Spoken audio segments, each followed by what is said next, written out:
papunta ako dito kung anong sasabihin ko. Puno kanina ang kaalaman ko. Ang problema, nung sumayaw yung magagrad dito,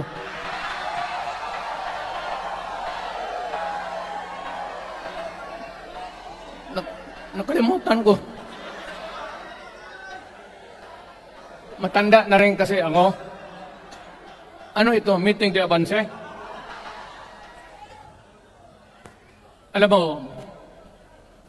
nung unang panahon, wala naman tayong kamuang-muang, wala naman tayong kalaban, wala namang nagagalit sa atin. Pumunta ang Espanyol at inagaw ang ating lupa, hinirang. For 400 years, nagtiis ang Pilipino, subjugated by foreigners. Then, during the American and Spanish War, natalo ang Espanyol at napunta ang ating bayan sa Amerika. Anak ng grabe ang tiis ng Pilipino, yung mga lolo natin, kung gaano na lang sila pinahirapan. Alam mo noon, kung hindi ka magsimba, ay may mga pari nandyan, they know the history of Christianity. Alam mo noon, kung hindi ka magsimba, 10 palo sa katawan mo. You doubt my... Ayan si Father Ibasco, Chief of Staff ko sa City Hall. Siya yung NPA leader doon sa Libungan, may plenum ang komunista. Itong mga sundalo natin, nandito sa harap ko, nahuli yan si Ibasco. At ako naman ay fiscal noon, pumunta ako sa Katitipan para i-administer ko yung oath niya, yung statement niya kung totoo o hindi. Pagkatapos noon, sabi ng mga sundalo, Piskal, papatayin namin itong 2 pare. Father Tison, Waray, pati si Father Ibasco. Bumaba yan sila sa Visayas para makiksapalaran sa NPA. Sabi ko, wag, kasi pare yan. Puta, ano ang Diyos nandyan eh. Eh kung ito lang naman yan ang prinsipyo, ideolohiya, hindi naman kriminal yan, kidnapper o puser. Sabi ko, kulungin na lang ninyo. So, sa matagal na panahon, sulat siya ng sulat kay Cory. Eventually, na-release yan sila lahat, pati na ang asawa nila Quintanar, yung mga komunista, mga Esparo, nanggaling dito at naging uso sa buong Pilipinas. Yung pagpatay, wala. Barangay captain, konsehal, military, navy, police, puro may pamilya. Anak ka ng kakawalang kwenta yung ideolohiya. Kung hindi mo man lang mabinta sa mapayapa na panahon. So kinuha ko siya Chief of Staff, tapos umuwi siya sa Bohol, naging governor. Pare ito. Nandito siya ngayon, kasama tayo, at maraming salamat. You guys from other parts of the Philippines nagpunta rito para lang makipag-duyog sa Bisaya. Sumama lang sa ating, kung sabay tunong sa Tagalog, yung ating, the purpose of why we are here. Wala akong, no longer in politics. I am not a candidate. Nahirapan nga ako mag-akyat ng hagdanan. I am 80 years old. Hindi, 79 lang, pero hindi binibilang yan eh. Kasabi mga last daw, sabi ng asawa ko, 80 na ako. O sige, 80 na. Pero nung lumabas itong People's Initiative, okay man yan. Abogado ako. There are 3 ways of amending the Constitution. Mag-constitutional convention, mag-election tayo sa political districts ng representante para sa assembly to convene there and propose changing or modification of our Constitution. Itong People's Initiative, pati itong Congress, they would convert the Congress into a constituent body and propose a Constitution. Alin man dyan sa lahat, it will be submitted to the people for ratification. Ang problema dito, ako, Mr. President, Ma'am Lisa Araneta Marcos, hindi ninyo ako kalaban. Wala akong sinasabi ng masama. Hindi lang ako makakampanya noon. Alam mo, iniiwasan ko ito. Itong panahon na ito talaga ang iniwasan ko kasi mapipilitan ako ngayon magsalita laban ng mga tao sa gobyerno. Alam mo, Mr. President, hindi ako maghingi ng tawad. Kagawan mo yan eh. It is your responsibility sa sarili mo. What you do in this world binds you. Iyo yan. Huwag mong sisihin ang ibang tao kasi sarili mong utak at katawan yan. Nung ako'y mayor, pinakitaan ako ng evidence ng PDEA. Doon sa listahan, nandoon yung pangalan mo. Ayaw kong sabihin yan kasi magkaibigan tayo. Kung hindi magkaibigan, magkakilala. Eh, ikaw pumapasok kayo ng alanganin. Mr. President, baka susunod ka sa dinaanan ng tatay mo. Diyan ako takot. Ayaw ko mangyari sa iyo yan. Maburo lang, ako namang nagmamakaawa kasi it will divide the nation at magdugo itong panahon na ito. Alam mo, Mr. President, sabihin ko maya sa tao kung ano ka. Noong unang panahon, hindi tayo puro Bisaya nagkita-kita doon sa Luzon. There was a community of Filipinos.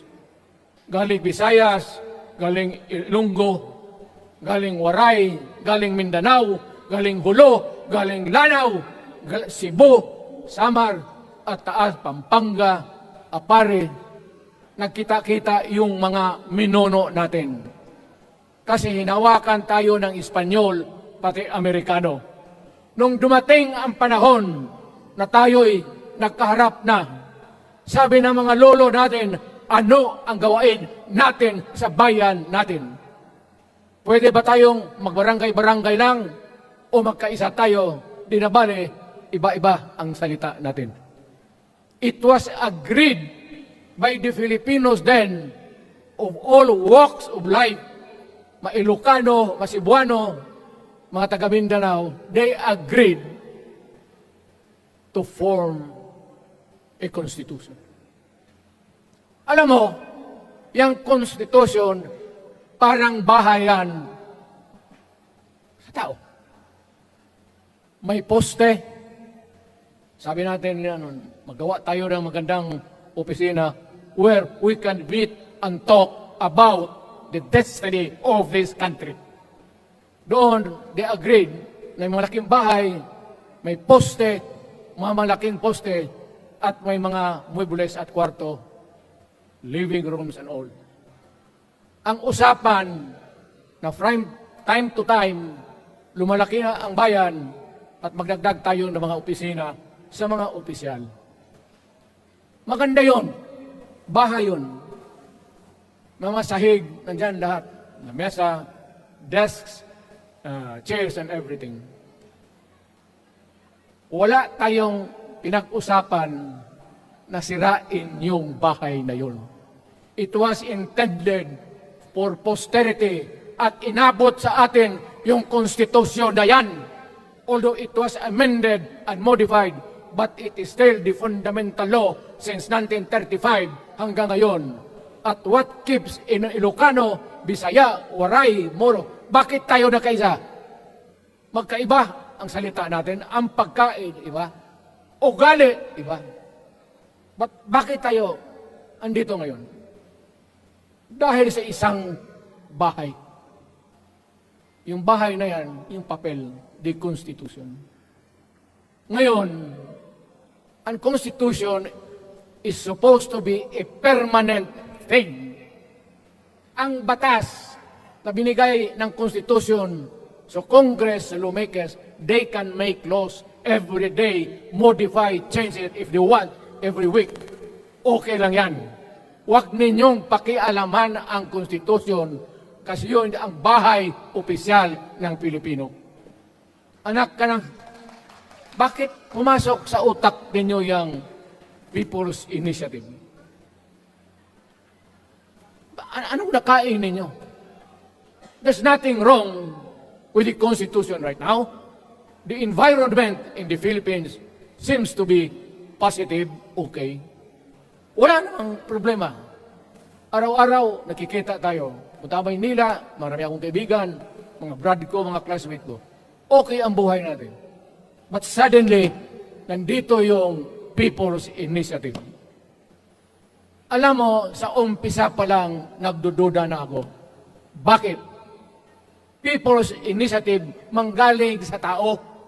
Dapat yan galing sa mga purok at doon sa barangay at doon sa DILG, ipasa nila sa syudad, sa probinsya, at sa national office. Dito mga congressman, alam ninyo, kung magkaletsi-letsi yung buhay na ito, sabihin ko sa military, sirahan ninyo yung Congress. Magastos, nagbabayad tayo, nag-usek-usek sa kwarta. Sige pamayad para People's Initiative. So, what is the motivation? Galing ba sa puso ng tao yung pinipirma niya? Hindi yung pinipirma niyang petition para ito, kaming nagsipirma dito, pumayag na merong pagkaiba ngayon sa Constitution. Pirma lang, pati pera. Ano klase yung putang ina? Ganon na lang ang tingin ninyo sa Pilipino. Pagka ganon, maghiwalay-hiwalay na tayo.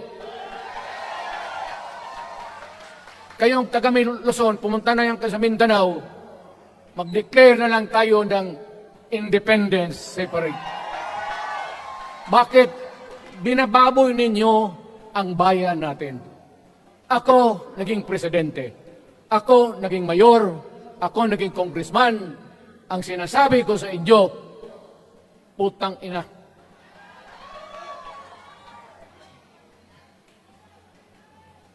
Malinis to. Baka ihi mo ito ha.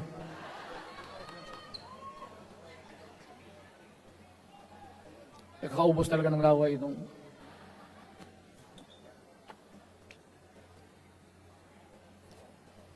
What do you expect? The national government, particularly ang Malacanang. Anong gusto ninyong response? Ni wala kayong mga seminar na ganon. You never educated the Filipino people. You want the Filipino to remain ignorant para you can do what you want with the country. Yan ang totoo. Kasi ginagago ninyo para walang alam ang taong bayan. Well, kaming nakapag-aral at may alam kundi, hindi katanggap-tanggap yung ginagawa ninyo. Sa umpisa pa lang, binibili na ninyo yung signature ng Pilipino. Yun ba ang People's Initiative? You know, national, provincial, city, munisipyo, then the barangay. Yan ang echelons ng power sa gobyerno. Hindi naman ninyo ginamit ang barangay at binigyan mo ng 20 milyones isa't isa sa kanilang mga congressman. At binibili ang Pilipino. Alam ninyo kung ano yan? Kaluluwa ang ninyo ang binibili ng taong bayan. Hindi ako mapayag ng ganon. Nakapag-aral ako, hindi naman ako ignorante. Bakit ka mag-people's change? Ang problema ninyo, ganito. Hindi pa, pauna. Ang malas ng Pilipinas, every president, almost all, pag naupo na dyan sa Malacanang, walang ginagawa kung mag-isip ang mga putang ina kung paano pahabain ang termino nila. That's the problem. Bakit ganon kayo? Ang demokrasya may eleksyon. Para naman, tignan ninyo, Presidente Osmeña Bisaya. Ang napaalaala ko ba, Garcia, Bisaya. Then Magsaysay Ilocano. Then si Quirino Ilocano. Ganon dapat, ang eleksyon is a cleansing process. Gumagalaw yan, huwag mong pigilan. Ngayon, kung ikaw nandyan, naupo ka, you stop the process of governance, hintuin mo, kasi pahabain mo ang termino, gusto mo. Sabi ko nga sa iyo, Mr. President, kaibigan kita, Bingbo. Pag pinilit mo ito, lalabas ka ng Malacanang, kagaya noong panahon na pinalayas kayo. Alam ninyo, kung hindi na talaga ito mapigilan, nandyan ang military pati polis, makinig kayo. Pag-aralan ninyo kung ano yung pinapakain nila sa taong bayan. At pagka nakita ninyo kung ano ang mali, you correct it. Nasa inyong kamay na yan. Ganito yung plano. Presidential, tapos parliament. Ang presidential, lahat kayo, ako, ikaw, lahat, hanggang doon, nagboboto, direct vote to elect a president. Itong parliament, prime minister lang ang magboto, yung mga assembly who are the congressmen now. Putang ina ninyo, wala akong tiwala sa inyo. Wala kayong prinsipyo, bukang pera kayo lahat. Yan ang totoo. Kaya gusto ko, pag nagka-letse-letse nga, pumasok ang military, palitan ninyo lahat. Arestuhin ninyo kasi nagsasayang ng pera at yung ginagastos nila is a fraud, swindling ang ginawa nila.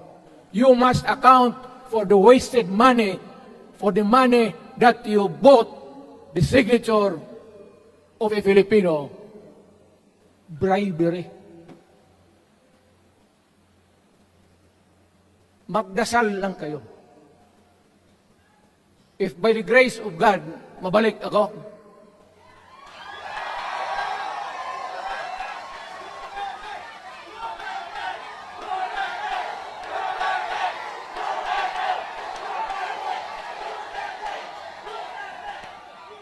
milagro lang naman yan, hindi ba yan totoo? Utang ina kung mabalik ako, arestuhin ko kayo lahat for the swindling of the Filipino people. You committed fraud. Pinagsayangan ninyo ang pera namin. People's initiative does not involve buying the vote or the signature of the Filipino. Talagang mga wala kayong prinsipyo, mga putang ina ninyo. Yun naman, baski ano ka, diyan katagal ako. You know, yung sa likod ko, umupo ako dyan. Vice Mayor ako. Dyan, Mayor ako, pinakamatagal. Naging congressman ako. Presidente.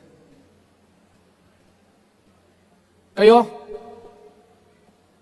nagpasok sa Congress, eleksyon, nanalo, Seiko. So parang ganito, yung mga para sa mga balaga pati lalaki. Pasok niyan, Seiko. Paglabas niyan, pagkatapos, Rolex na.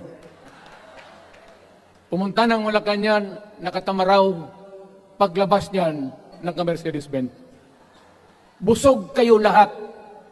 Tingnan ninyo yung mga bahay noon ng mga congressman at tingnan ninyo ngayon kung ano kayaman sila, lalo na yung mga bahay nila sa Maynila.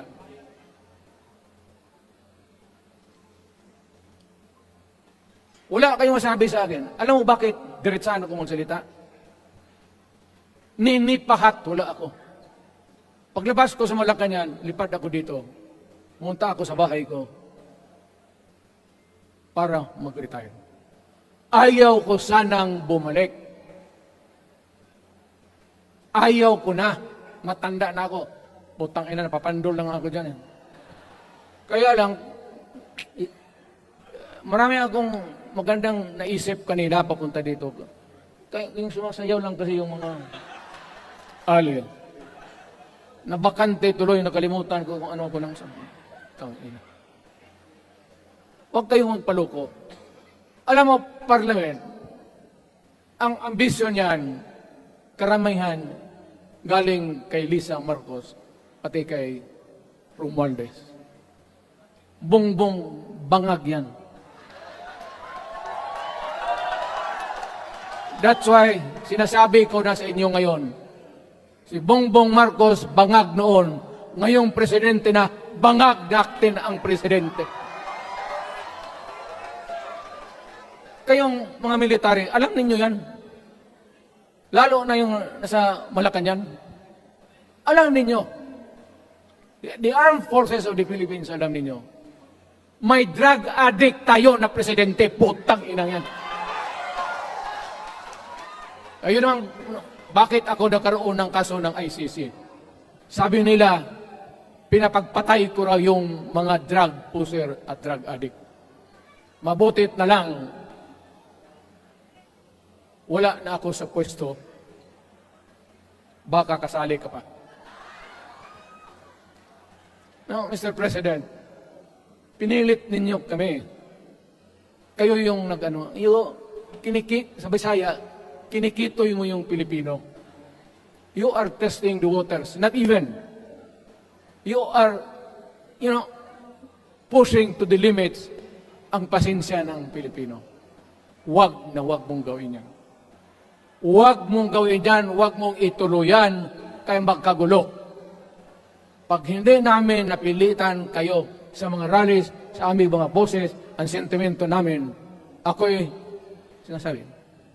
sinasabi ko sa military, nag-hemorrhage ang bayan, gastos dito ng gastos doon. Tapos kung mag-speech, ang pinag-usapan ang putang inang pobreng Pilipino. Gastos dito, gastos doon. Mga military, maawa kayo sa bayan. Pag hindi namin kaya, gawin na ninyo. Gawin ninyo, kawawa ang Pilipinas. Alam mo, presidente, tapos mag-parliament, tumatakbo ng assemblyman o congressman niya si Sandro, tapos ipasok nila sa assembly, gawain nilang prime minister. Yan nga ang sakit ng Pilipino. You want to perpetuate yourself in power at the expense ng buhay ng bayan. Mabuti sana kung bright kayo.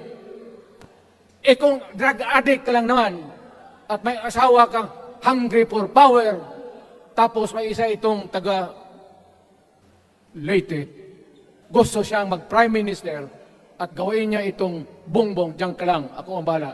Ceremonial president ka na lang. Ako na ang magpatakbo ng bayan sa parliament. Yan ang plano nila. Yan ang hindi talaga matanggap natin. Kalukuhan niyang putang ina. Huwag kayong, alam mo, bakit ako makipag-away ng presidente? Marami siyang sundalo. Kaya natin, kayong pumalag, pero there is always a time for everything. May panahon na ikaw ay sikat. Sa ayaw mo at sa hindi, may panahon ka talagang bababa dyan sa Malacanang. Gaano katagal ka man to hang on to the power, that is for God to decide for the nation. Kami, patayin ninyo, wala na akong silbi. Tapos na ako, naging presidente na ako. Nakatikim na ako ng pag-upo ng silya dyan sa Malacanang. Ganoon na lang ang ano ko, ang alaga ko sa bayan. Alam mo ba, tanungin mo yung lahat ng senador, magbisita sila, isang kanin, isang pork chop o isda, sabaw. Noong panahon ko, sabi ko, yan lang ang mapakain ko sa inyo. Walang steak kasi mahal yan. Hindi natin pera itong kinakain natin. Yan ang totoo. Magtanong kayo ng taga-Malacan dyan.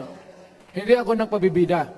Sinabi ko lang, huwag ninyong kalimutan, Mr. President, ang delikadesa. Mahirap yan. Magkaroon tayo ng... Ngayon, wala naman, yun naman ang dapat lang pagpintuhan natin. Huwag kayong pumayag dyan. Binabastos kayo. Anong bakit? Bakit nadali tayo sa parliament? Anak ka na. So pag doon, kontrolado na nila, pati yung anak na, assured, na maging, yan nga ang mahirap eh. Lahat na maging presidente, ang pamilya nila, walang inisip kung hindi paano titira dyan hanggang sa matapos ang panahon. May I remind you, itong election, papalit-palit ito.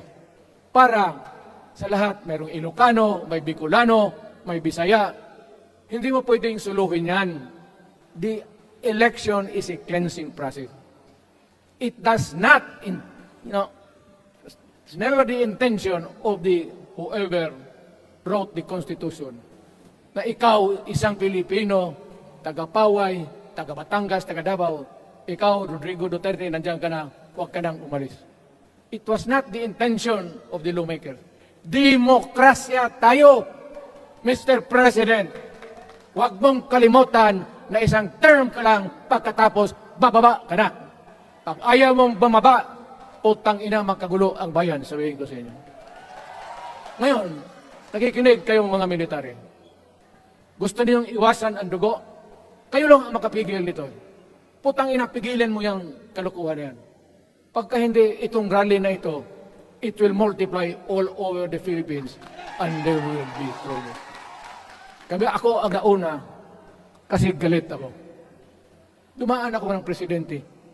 Not even for a minute did I think or was thinking of extending my term even for one day. Nung natapos ako sa araw na yun, bumaba ako, sumakay ako, lumipad ako dito sa Davao. Ikaw, Mr. President, hintayin mo yung 6 year, kalimutan mo na yung kay Romualdez, kasi yan ang magpahamak sa iyo. At maraming magagalit sa iyo, pati na ang militar. Kaya hindi na ako magtatagal. Yun lang ang dasal ko. Reject. Protect the Constitution. I am calling now the armed forces and the PNP. Protect the Constitution. Trabaho ninyo yan. Huwag ninyong kalimutan. Kami, inyong dapat, you should worry about the nation. The millions of Filipinos. Huwag kayong mag-isip lang ng isang pamilya. Putang ina. Ilagay ninyo sa utak ninyo yan. Bahala kayo.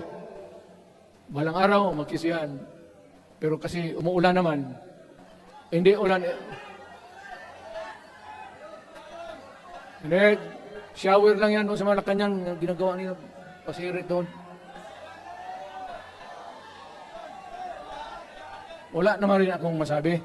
Kasi hindi man ito eleksyon. Nakafocus lang ako sa People's Initiative and the way that they are handling the process of the People's Initiative. Ang nangyari ngayon, hindi yan People's Initiative, kung hindi buying the people for their signatures. Pag-umpisa pa lang, bayaran na. At maniwala ka ng konstitusyon, lalabas yan maganda. Kung pirapirahin lang tayo. Balang araw, wala na ako sa buhay. Maybe 10 years, 5 years from now. You might want to change some provision. Yung sabi nila, the usual excuses, economic provisions lang ang aming pakialaman. Putang ina, huwag kayong maniwala dyan sa mga yawa na yan. Puro kasi nga, sinungaling ang mga ulol. Alam mo, pag nagtawag ka ng Constitutional Convention through People's Initiative or when you open the Constitution, hindi mo pwedeng limitahan ang powers na yan. It's unlimited. Kung ano ang gawain nila at kung ano ang utos ng may pera, kung bayaran sila, ipagbili talaga tayo. Ipaunahin na lang ako, naghingi ako ng may mga congressman dito. Ito yung matitino. Nandito si Congressman Alvarez. Pumunta talaga siya. Hindi mo kasi niya ako hinayaya.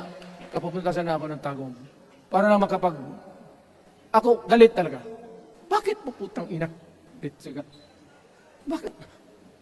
Bisaya ba makumutan ko na imong nang magharap ka sa akin? Ganoon ko yung mukha mo. Bakit? Bakit bigyan mong problema ang Pilipino? Ano ang kasalanan ng Pilipino at gumagastos kayo? Binibilin milyon ng milyon, kayong mga congressman, putang ina, istapa yan. Swindling yan.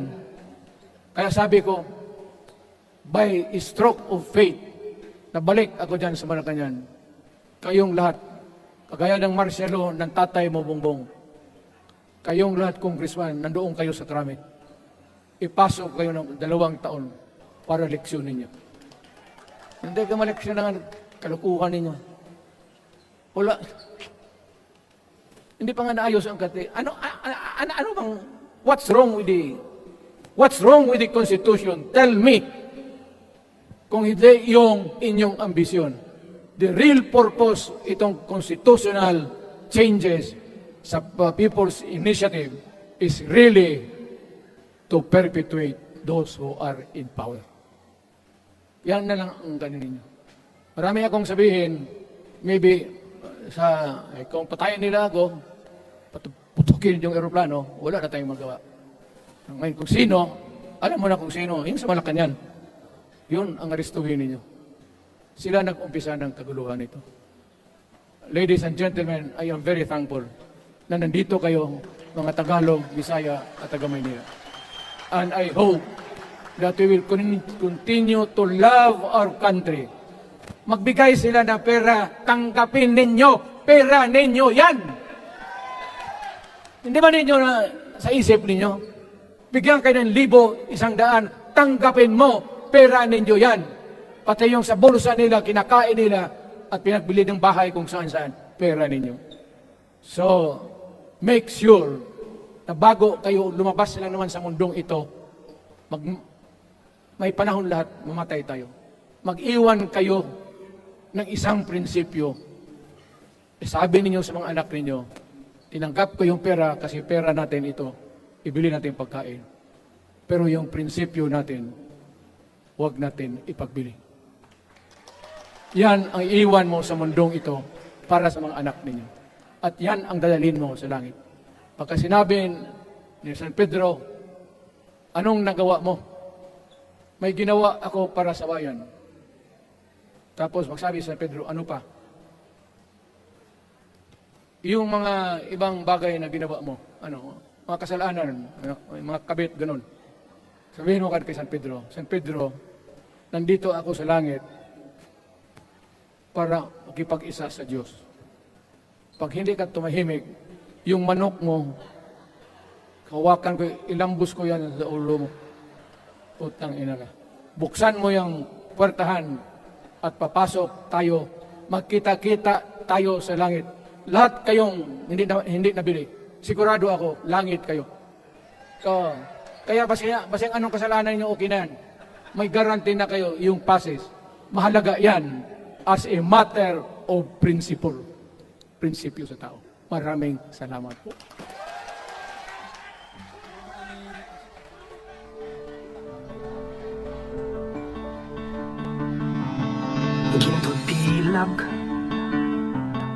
Mga kababayan, ang mahal nating Pangulo, Rodrigo Roa Duterte!